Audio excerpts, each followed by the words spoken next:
Let's turn to NBC News Capitol Hill correspondent Leigh Caldwell now. She's been monitoring developments here in the U.S. in particular. Leigh, can you give us the latest on where the idea of sanctions stands with our lawmakers, folks on Capitol Hill? When could Congress get involved in presenting some sort of sanctions bill?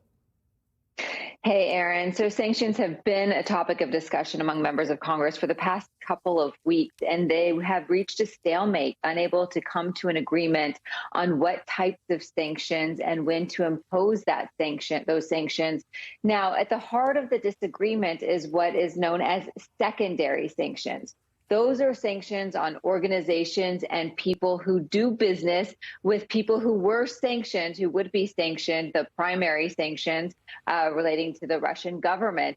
And the reason the secondary sanctions are so controversial is because it will impact a lot of Americans and it will impact the American economy greatly. So while the Congress has not come to an agreement on a sanctions bill, there is agreement that the president has the ability to move unilaterally when it comes to sanctions.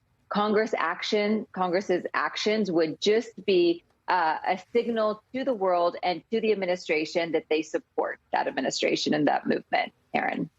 Leigh, we are waiting for the president to speak shortly about Russia and Ukraine. What's been the reaction from Republicans in particular? Are they united on the idea of sanctions, on the president's actions to this point and where he may be going next?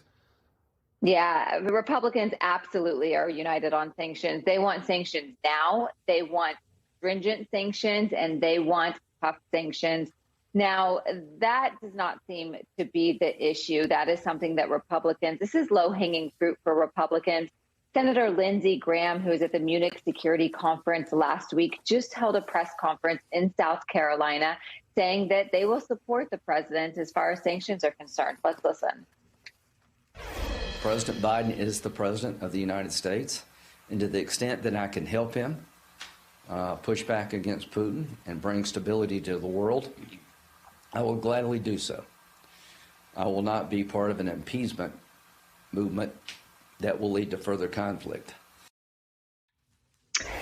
But there was some consternation among members of Congress, Republicans and Democrats, when last night the administration refused to call Russia's latest aggression an invasion by going into the Ukrainian territory. And so what members of Congress, Republicans and Democrats, hope President Biden says today is that there was a major escalation by Russia last night and that they hope the Biden administration responds appropriately. Aaron.